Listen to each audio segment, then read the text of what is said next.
찬송하시겠습니다. 찬송가 180장입니다.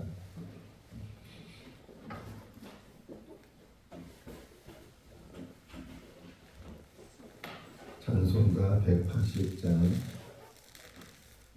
하나님의 나팔 소리 천지震동할 때에 예수 영광 중에 구름 타시고 천사들을 세계 만국 모든 곳에 보내요 구원받은 성도들을 모으리.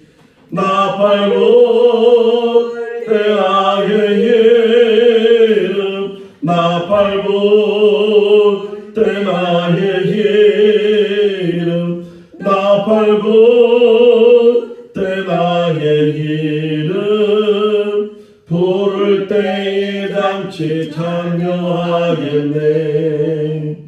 무덤 속에 잠자는 자 그때 다시 일어나 영화로운 부활 승리 얻으리. 주가 택한 모든 성도 구름 타고 올라가 공중에서 주의 얼굴 배우리. 나팔 불 때 나의 이름 나팔 불 때 나의 이름 나팔 불 때 나의 이름 부를 때에 잔치 참여하겠네. 주님 다시 오실 날을 우리 알 수 항상 기도하고 깨어 있어서 기쁨으로 보좌 앞에 우리 나가서도록 그때까지 참고 기다리겠네. 나팔 불 때 나의 이름 나팔 불 때 나의 이름 나팔 불 때 나의 이름 부를 때에 잔치 참여하겠네. 마가복음 13장 14절에서 27절 말씀입니다. 마가복음 13장 14절에서 27절 말씀. 멸망에 가증한 것이 서지 못할 곳에 선 것을 보거든 읽는 자는 깨달을진저 그때에 유대에 있는 자들은 산으로 도망을찌어다. 지붕에 있는 자는 내려가지도 말고 집에 있는 무엇을 가지러 들어가지도 말며 밭에 있는 자는 겉옷을 가지러 뒤로 돌이키지 말지어다. 그날에는 아이된 자들과 젖먹이는 자들에게 화가 있으리로다. 이 일이 겨울에 일어나지 않도록 기도하라. 이는 그 날들이 환난의 날이 되겠습니다. 하나님께서 창조하신 시초부터 지금까지 이런 환난이 없었고 후에도 없으리라. 만일 주께서 그 날들을 감하지 아니하셨더라면 모든 육체가 구원을 얻지 못할 것이거늘 자기가 택하신 자들을 위하여 그 날을 감하셨느니라. 그때에 어떤 사람이 너희에게 말하되 보라 그리스도가 여기 있다 보라 저기 있다 하여도 믿지 마라. 거짓 그리스도들과 거짓 선지자들이 일어나서 이적과 기사를 행하여 할 수만 있으면 택하신 자들을 미혹하려 하리라.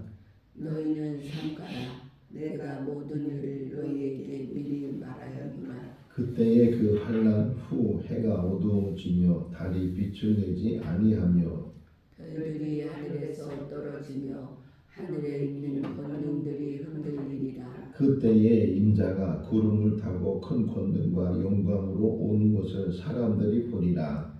또 그때에 그가 천사들을 보내어 자기가 택하신 자들을 땅끝으로부터 하늘 끝까지 사방에서 모으리라. 아멘.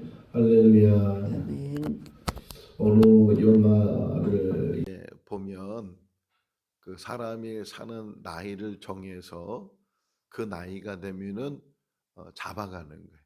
잡아가서 약물로 세상을 떠나게 하는 그런 영화를 본 기억이 나요.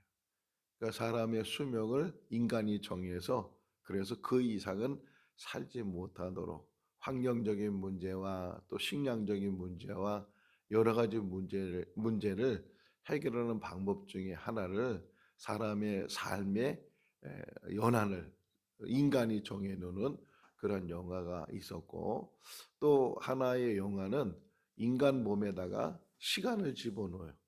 시간 이렇게 팔뚝을 보면 자기가 몇 시간 더 살 수 있는지를 그 시간을 통해서 자기 삶을 이렇게 확인을 하고 그래서 시간이 늘어나는 사람은 오래 살고 그 시간이 이제 누구한테 주기도 해요.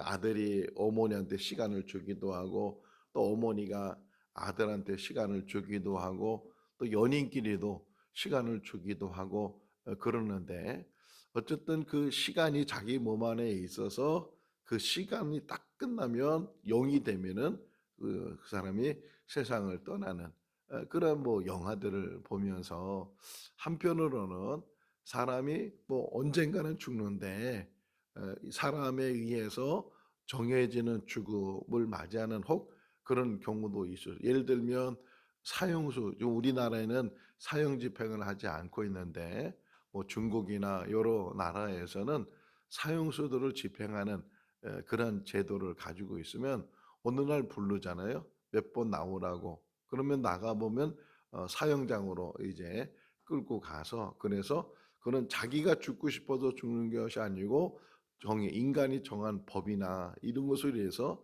또 죽음을 맞이하는 그런 경우도 있게 되고 아니면 그냥 자연사 그냥 나이가 많이 들어서 또는 병이 들어서 또는 갑작스럽게 사고가 난다든가 뭐 이런저런 것을 통해서 분명한 사실은 이 죽음이라는 게 있는데 이 죽음을 다른 말로 표현하기를 종말이다. 그 개인의 종말이다. 이렇게 이야기를 해요. 어제도 뭐 사고 사건들이 많이 있었고 오늘도 뭐 하루의 삶을 살면서 사고 사건들이 많이 또 일어날 수도 있고 뭐 그게 우리나라뿐만 아니라 전 세계로 보면 더 많은 사고 사건들이 일어나고 있고 또 지금도 저 다른 편에서는 전쟁을 하고 있고 뭐 이런 여러 가지 일들을 보면 이 생과 사가 항상 인간의 삶 속에서 늘 존재한다는 거죠. 지금 우리도 마찬가지고 지금 이렇게 살아있는 것 같고 오랫동안 살 것 같고 그러지만 또 어느 때가 되면 우리의 삶이 또 맞춰지게 돼. 이것을 종말이라 그래. 인간의 마침, 종말, 끝났다 하는 것하고 또 우리가 살아있는 동안에도 혹이나 이 지구라는 이것이 뭐 여기에 뭐 리모컨이 달려 있어서 뭐 자동적으로 뭐 이게 움직이도록 그렇게 만들어 놓은 것이 아니고 자연 속에서 그냥 이게 어떤 힘에 의해서 태양과 지구의 거리 속에서 태양이 잡아당기는 그 힘 또는 지구가 우리도 이렇게 지금 서 있는 게 이게 만류 인력의 법칙이라고 해서 이 지구 중심에서 잡아당기는 그 힘이 우리를 지금 이렇게 세워두고 있잖아요. 지구가 동그란데 동그라다 보면 어느 쪽에서는 바로 서 있는 거고 어느 쪽에서 거꾸로 서 있는 건데 그 거꾸로 서 있는 사람들도 바로 서 있는 것처럼 이렇게 서 있는 것은 뭔가 힘에 의해서 잡아당기는 그런 것들이 자연적으로 그 모든 것이 지금 만들어져 있어서 우리가 이 지구라는 안에서 또 이 지구 같은 것이 없잖아요. 이 주변만 봐도 은하계만 봐도 이 지구같이 이렇게 사람이 살 수 있고 동물과 식물이 살 수 있는 그런 환경을 가진 별이 아직까지는 찾지도 못하고 없는데 그런데 유독 이 지구 안에 그 모든 조건들이 다 갖춰져서 그래서 우리가 태어나고 우리가 지금 살고 있다는 것 이것도 대단한 일인데 어쨌든 갑작스럽게 이 지구가 멈춘다든가 태양부터 멀어진다든가 뭐 그런 천지 어떤 그런 일들이 오늘 본문에도 나오잖아요. 갑자기 해가 그 빛을 잃어버리고 달도 그 빛을 잃어버리고 심지어는 별들도 그 빛을 잃어버리고 하는 그러한 일들이 일어날 수도 있고 또 어떤 면에서는 어제도 잠깐 설명했지만 이 지구가 만약에 혹이나 또 멸망하는 방법 중에 하나가 인간이 가지고 있는 이 핵이라는 무기, 이게 정말 사용되게 되면 이 지구가 몇 번은 파괴될 정도로 그렇게 큰 위력을 가지고 있는 핵무기가 지금 여러 나라에 지금 소유하고 있다 하는 것을 이야기하면서, 지금 핵시계라는 게 있어요. 핵시계. 12시를 맞춰놔서 몇 분 전, 만약 그게 12시 딱 가면은 정말 이 지구가 멸망하는 날이 된다라고 경고하는 그런 시계가 있는데, 그런 삶을 우리가 지금 살아가고 있고, 또 하나 성경에서 말하고 있는 종말은 예수님이 오시는 날이. 오늘 여기 26절에 예수님이 구름 타고 오셨을 때, 이때가 정말 마지막이 되는 때다. 개인적인 종말은 우리가 늘 오늘도 우리가 보게 되고, 또 우리들도 그날이 되게 되면 또 우리도 종말을 맞이하게 될 거고, 아직은 뭐 이렇게 천지에 어떤 뭐 큰 이변이 없고 지구에 뭔가 이렇게 뭐가 날라와서 그래서 막 같이 충돌을 해서 뭐 파괴되는 그런 것도 아직은 없고, 뭐 천문학자들이 과학자들이 계속 그것을 살피고 있으니까 그런 일들은 우리가 사는 때에는 앞으로 뭐 수백 년까지는 그런 일들이 일어나지 않을 것 같고, 그런데 마지막 종말이 하나 더 있는다면 예수님이 이 땅에 다시 오시는 날, 그때 그날은 우리가 알 수가 없다 그러잖아요. 마태복음 보니까 그때와 그 시는 아무도 모른다는 게, 천사들도 모르고 아들도 모르고 오직 하나님만, 아버지만 아신다, 이렇게 말씀을 하고 있는데, 그러나 현상적인 것이 있다는 게, 마지막 때가 되고 주님이 오실 날이 되면 이런 일들이 그 전에 일어나게 될 것이다. 또 내일 새벽에 이제 보는 말씀은 무화과 나무 잎이 무성하게 되면 여름이 오는 줄 아는 것처럼, 벌써 이게 산을 보면 또 이게 들판을 보면 얼마나 푸르렀어요. 그 겨울 내내 잎사귀 하나 보이지 않던 나무들이 이렇게 이제 기온이 올라가게 되고 계절이 좋아지니까 잎이 무성해지게 되고, 또 이제 여름이 되면 더 이제 많은 푸르름이 일어나게 될 텐데, 그런 것들을 보면서 자연현상을 통해서 때를 아는 것처럼 지금 이 때에 일어나는 일들을 통해서 지금 우리가 살고 있는 때가 어느 때냐 보면 주님이 오시는 날이 멀지 않았다 하는 것이고, 또 오늘 읽었지만 14절에서 27절까지 말씀을 읽었을 때 그때 그날, 이게 반복되어 있어요. 그때에 그날에 이렇게 반복되는데 분명히 있다는 거죠. 주님이 오시는 그날이 분명히 있는데, 그날이 겨울에 일어나지 않도록, 겨울에는 사람들이 움직이기 싫어하잖아요. 움직이기 싫고 밖에 나가기 싫고 그러는데, 그런 일들이 겨울에 일어나지 않도록 너희가 기도해야 된다. 그러니까 어느 때인지 모른다는 게, 편안할 때, 좋을 때, 신앙 좋을 때, 믿음 좋을 때 주여 어서 오시옵소서 마라나타 그러면서 막 뜨겁게 기도하고서 사모하고 막 그럴 때 주님이 오시면 좋은데, 혹이나 신앙적으로 이게 시험이 들고 여러 가지 뭐 문제 때문에 힘들어하고 그런 때에 혹이나 주님이 오시면 우리의 믿음이 어디 있겠느냐.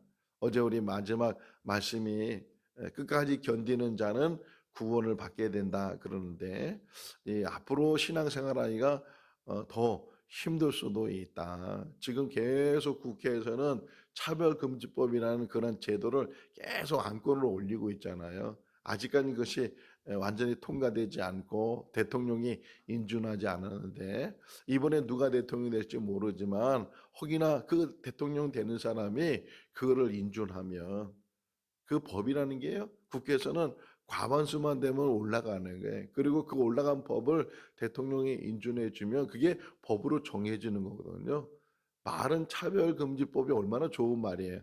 차별하지 말고 다 평등하게 다 살자. 그런데 오히려 역차별이 크고, 교회에서는 분명히 성경 말씀을 가지고 이제 설교를 하잖아요. 이게 동성애는 이게 바른 것이 아니다. 하나님께서 남자와 여자를 만드셨고 남자와 여자가 결혼을 해야 되고 가정을 이루어야 되고, 이게 성경에서 가르쳐주는 사람의 도리고 삶의 공동체를 이루는 그런 가정의 구조고 이게 사회의 구조고 그런데 이 동성애는 뭐예요? 남자와 남자가 결혼하고 여자와 여자가 결혼하고 그래서 부부가 된다는 게 호적에 올려달라고 그러고 이런 것들 어떻게 성경에서는 이 레위기서나 이런 데서는 그 동성애자들에 대해서 많은 책망을 하고 심지어는 그 공동체에서 내쫓으라고 그렇게 얘기를 하고 있는데 이건 이제 그런 말 하지 말라는 거예요. 그런 말 하지 말고 오히려 교회에서도 동성애자들 결혼 주례를 서주고 뭐 이런 법을 혹이나 통과시키면 어떻게 되겠어요? 와가지고서 우리 혼인신고 할 테니까 좀 주례 좀 서달라고 또 이래가지고서 하면은 거부하면은 법으로 어기는 거예요.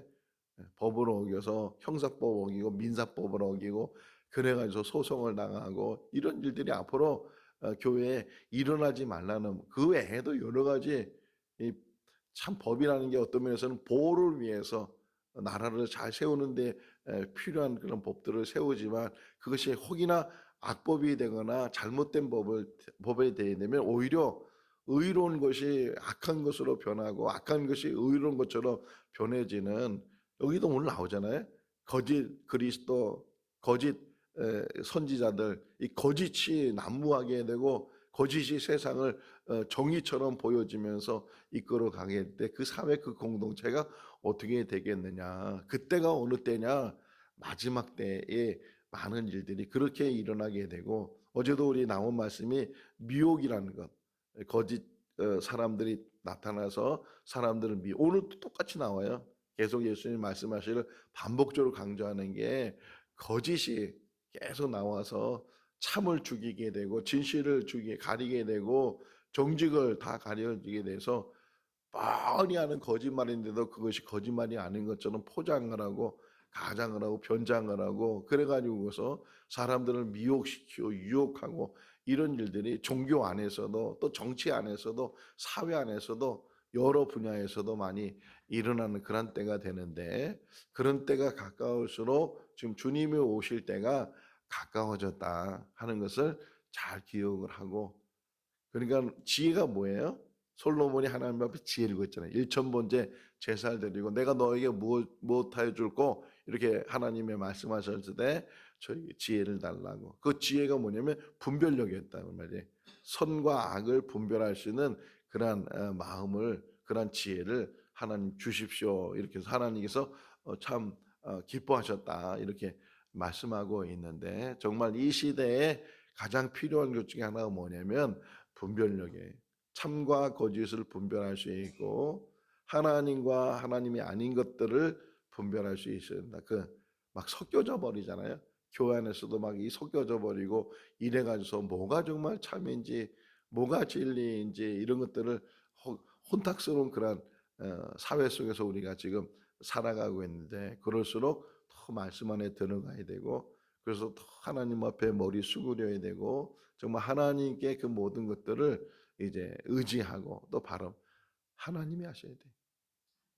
하나님이 하실 수 있고 하나님이 하셔야 이게 회복이 되지 사람의 방법, 사람의 인간의 어떤 아무리 노력과 방법으로 오히려 더 악한 것이 더 이게 그 힘이 더 세잖아요. 왜냐하면 무법하잖아요. 불법하잖아요. 악은 불법을 해도 무법을 해도 그래도 아무 상관없이 행하는데 선은 뭐예요? 선은 불법을 하면 안 되고 법 안에서 그 모든 것들을 하려니까 그것이 더 어렵잖아요. 어려움에도 불구하고 그러나 하나님은 선하신 분이시고 결국은 선이 악을 이기게 되는 줄로 믿습니다. 혹이나 여기 지금 이 시작이 뭐예요? 가증한 것이 서서는 안 될 곳에 서게 됐을 때 그럴 때 너희들은 깨달아야 되고 조심해야 되고 그랬을 때 너희가 지금 어디 있는지 그 있는 자리에서 빨리 속히 그 자리를 피해야 되고 또 혹이나 높은 데 올라간 사람은 내려오지도 말고 밭에 있는 사람은 뒤로 서지 말고 그리고 너희들 지금 잘 분별해서 그래서 그 모든 일들 통해서 아 주님이 오실 때가 됐구나. 낙심하거나 실망하거나 좌절하거나 포기하지 말고 아 이때는 지금 주님이 이제 오실 때가 됐고 내가 내 인생의 삶을 이제 맞춰질 때도 가까웠구나 하는 것을 깨닫고서 그 마지막 남은 것 50년이라는 신앙생활이 있다고 하면 49년 동안 신앙생활 잘했어요. 근데 마지막 50년 되는 그 1년을 신앙생활 잘 못하면은 그 49년 동안 잘한 게 무슨 소용이 있겠어요? 제일 중요한 게 뭐라고요? 항상 마지막이나 마지막. 우리의 마지막이 언제인지 모르잖아요. 오늘이 마지막일지 내일이 마지막일지 내년이 마지막일지 모르지만 그러나 그 마지막이 되는 그 순간까지도 우리는 온전한 믿음 안에서 흔들리지 않고 여기 뭐라 그래? 한번 여기 16절 볼까요? 16절 밭에 있는 자는 겉옷을 가지려고 뭐라고요? 뒤로 돌이키지 말지니라.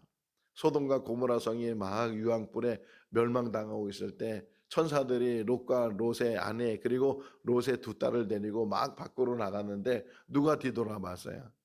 롯의 아내가 뒤돌아봤단 말이에요. 뒤돌아보는 순간에 소금기둥이 된 것처럼 우리가 세상에 뒤돌아보지 말고 이런 것에 뒤돌아보지 말고 우리는 오직 하나님을 바라보고 천국을 바라보고 하루하루 믿음 안에서 나가는 그런 삶이 될 수 있기를 바랍니다. 천국은 지금 눈에 보이지도 않고 확실하게 우리가 다 그것을 깨닫지 못하지만 성경에서 분명히 하나님 말씀에서 하나님 나라가 예비되어 있고 그 하나님 나라에 우리를 영접해 주시고 거기서 영원히 살게 된다 하는 그런 말씀을 확증해 주셨으니까 그 천국 안에서 우리가 살아갈 수 있도록 늘 그 기도 안에서 믿음 안에서 끝까지 주님을 바라보고 사는 그런 삶이 우리 삶이 될 수 있기를 바랍니다. 21절 말씀에 한번 21절 읽어볼까요? 그때 어떤 사람이 너희에게 말하되 보라 그리스도가 여기 있다 보라 저기 있다 하여도 믿지 마라. 거짓 그리스도 거짓 선지자들 이런 자들이 많이 나타나서 그들이요 또 기적과 이적을 행한다잖아요. 그냥 말로만 하는 것이 아니고 막 병 고치는 의사도 하고 뭐 심지어는 죽은 사람도 살리려는 그런 것도 막 보이고 막 그랬을 때 거기에 미혹당하게 되고 그것 때문에 야 정말 저 사람이 그리스도인가 보다 저 사람이 선지자인가 보다 저 사람이 능력자인가 보다 이래 가지고서 거기 찾아갔다가 결국은 그 올무에 걸리게 돼서 넘어지게 된다는 거예요. 오직 하나님 말씀 붙들고 자기가 다니는 교회에서 신앙생활 잘하면서 어디서든지 이 마태복음에 이런 표현이 있거든요. 밭에서 두 사람이 밭에서 일을 하다가 한 사람이 들림을 받고 두 여자가 집안에서 맷돌을 갈다가 한 사람이 들림을 받고 이렇게 표현하고 있는 것처럼 있는 자리에서 내가 있는 이곳에서 하나님을 잘 섬기고 그러다가 여기 보잖아요. 뒤에 아까 26절 27절 보면 인자가 구름 타고 오게 되면 천사들이 사방팔방으로 땅 끝까지 이렇게 하늘 끝까지 가가지고서 사람들 다 모은다. 어디 한 곳에 모여 있어야 구원받는 것이 아니고 다 있는 처소에서 신앙생활 하다가 이렇게 일상생활 하다가 주님 오시는 그때가 되면 다 부름을 받게 되고 들림을 받게 되고 고린도서 15장의 말씀에 보니까 호련히 살아있는 사람들도 변화돼서 공중에서 주님을 영접하게 된다 말씀하고 있는 것처럼 우리가 이 땅에 산 날 동안 오늘이 마지막일 수도 있고 내일이 마지막일 수도 있고 그때와 그 시는 아무도 몰라요. 개인의 종말일 수도 있고 주님 오신 날이 올 수도 있고 아니면 정말 이 우주 만물의 어떤 질서가 무너지는 그런 때가 올 수도 있는데 그 어느 때라 할지라도 어느 순간이라 할지라도 우리의 믿음이 늘 하나님 앞에 바로 세워져 있고 천국 가는 그런 믿음으로 사는 우리 모두가 다 될 수 있기를 주님의 이름으로 축원합니다. 기도하겠습니다. 인간의 생사화복을 주관하시고 온 우주 만물을 창조하시며 섭리하시는 하나님 아버지, 우리가 사는 이 세상의 여러 가지 현상들을 보면 정말 오늘이 마지막인 것처럼 그때와 그 시는 알 수 없지만 예수 그리스도께서 말씀하신 현상들이 우리 눈으로 목격합니다. 여러 곳에 지진이, 여러 곳에 기근이, 여러 곳에 난리가, 전쟁이 끊임없이 일어나게 되고 악이 선을 이기는 것처럼 보여지는 그러한 시대에 우리가 살아가고 있습니다. 주님이 언제 오실지 우리는 알지 못하지만 우리의 믿음이 재림 예수의 믿음을 갖게 해주시고 오늘 주님이 오신다 할지라도 그 믿음 안에서 구원받는 은혜가 있게 하여 주시옵소서. 미혹당하지 않게 해주시고 여기 그리스도가 있다, 저기 선지자가 있다, 이런 말에 넘어지지 않도록 도와주시고 내가 머물고 있는 교회와 내가 머물고 있는 가정과 일터에서 바르게 신앙생활하는 우리들 되게 하여 주시옵소서. 오직 하나님만 바라보게 하시고 천국 바라보게 하시고 천국에 소망을 두며 하루하루 살아가시는 우리를 되게 하시고 특별히 우리 생거진정교회 모든 성도들 이름이 하나님 나라 생명책에 다 기록되게 하여 주시옵소서. 오늘 시각장애협회에서 또 민속촌으로 나들이를 가게 됩니다. 가고 오는 길을 지켜주시고 또 우리 성도님들 봉사하는데 피곤찮도록 도와주시고 잘 섬기는 하루의 삶이 되게 하여 주시고 또 시력은 잃었지만 오히려 영안이 열려지게 하시고 하나님 보게 하시고 하나님 믿게 하시고 그래서 이 진천 지역에 있는 우리 시각장애인들도 하나님 만나는 축복을 허락하여 주시옵소서. 그 외에도 많은 장애를 가지고 이 땅에서 불편하게 생활하는 사람이 있습니다. 그럼에도 불구하고 육신적으로는 불편하지만 오히려 영적으로는 자유로움을 갖게 해주시고 그리고 하나님 만나는 은혜가 있게 하여 주시옵소서. 우리 김창근 형제가 또 교회에 찾아와서 안수 기도를 받고 갔습니다. 형제가 또 이게 수술을 앞두고 있다고 하는데 주님 그 의사 손을 붙들어 주시고 잘 수술되게 하시고 건강이 회복되게 하여 주시옵소서. 우리 모든 성도들 오늘도 주 안에서 평안을 누리게 하시기를 간절히 바라옵고 예수 그리스도 이름으로 기도하옵나이다. 아멘. 마쳤습니다. 자유롭게